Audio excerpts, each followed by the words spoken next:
Degrassi, where were you? Part 2.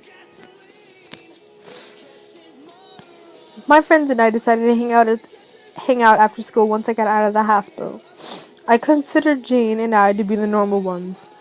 Me and Jane used to be in a band, but because of me moving, I couldn't be in it. Jane, are you still in that band? She looks at me and nodded. Yep. How is everyone? Miss you is all. Miss you. We're all worried about you. Why? We all cared about you, Angel. Why would we want something bad to happen to you? Jane goes on. Who said anything bad was going to happen to me? They all look at me. You tend to act, Panda said as we walked to the dot. Suicidal. Oh, well, I'm fine. They all nodded their heads as we reached the dot and walked in. I find Drew, Fiona, and I found Drew, his fiance, and Fiona there. I ignore them. Hey, Meg! One of them said, making me stand there. And now I have to walk 3 feet, which is way too far, and say hi. Hey, peoples of a different universe in which I don't dissent with. What? Drew said. Bagel. Where's Adam? Fiona asked. Off being Adam, someplace where atoms roam. Oh, the girl said.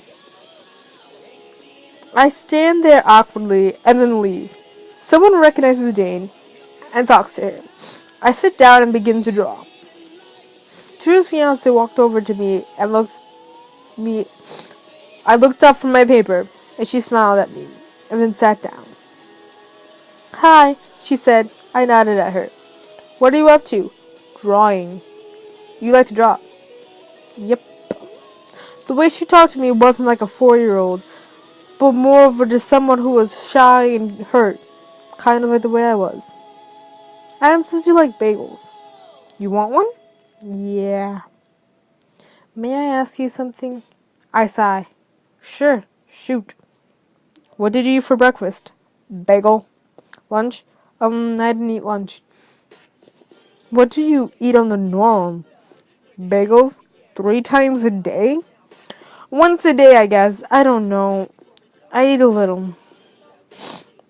Don't your parents feed you? No. I don't have a family.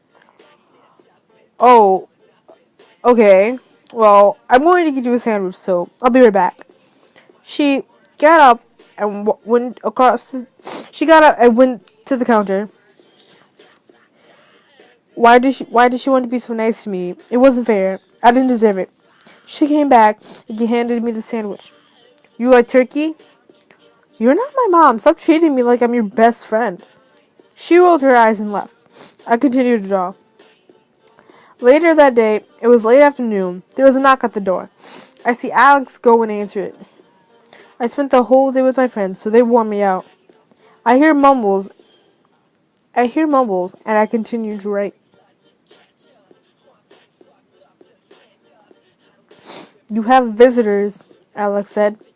I look up to see Adam, Drew, and his fiance. Who I call a lady. I wave at them and then continue to write. Thought we'd drop by, Adam said. No, you'll blow up. I can't understand you when you talk. It never makes any sense, Drew said, throwing his hands up. Okay, good. Did you eat the sandwich? The girl asked. No. Why not? You could be part of some organization that wants to kill me.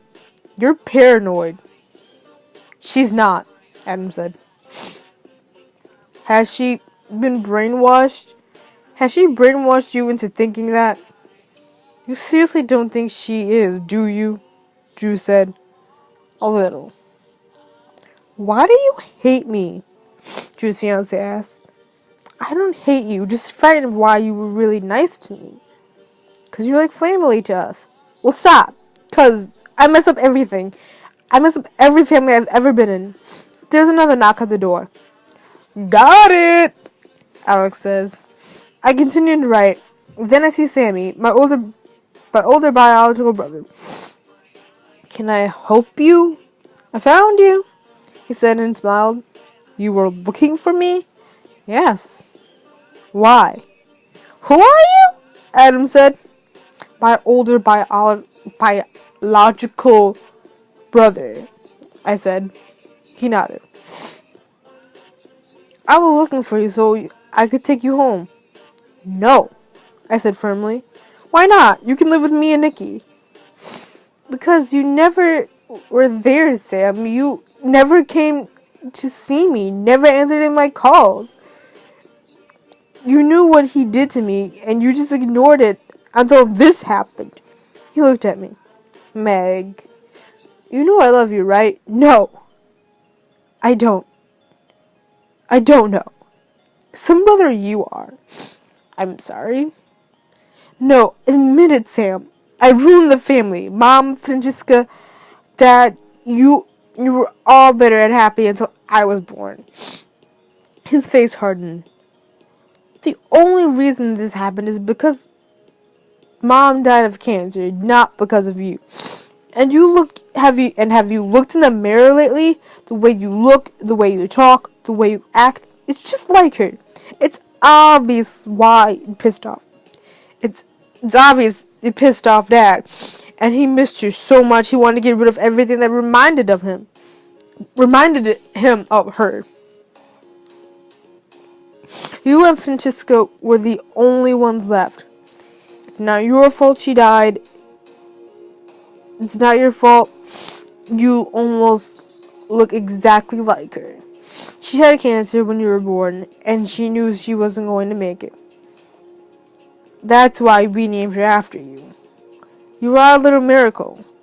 You were everything. We never meant for any of this to happen to you.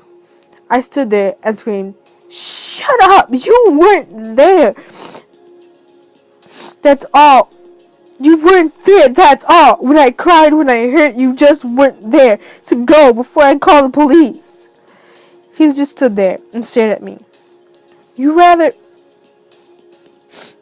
stay here than live with me. Yes, you'll never be good enough. He chuckled. That's what Dad said, right? A tear slipped down my face and I nodded. Alright. He gathered his things. You won't be hearing from me. I say. Bye. He got up and laughed. They all leave. I say. Why did you just push your own brother away? How can a brother only see his sister at least once a year and then never question the scars and bruises and the awkwardness and the missing of his own little sister? Oh. I sat down and Adam wrapped his arms around me. That's when Miss Mendel, my caseworker, came running into the room. Meg, I have great news. We found the cure for cancer? I say seriously, no. My dad's dead? No. Bagel? No. Kill me now!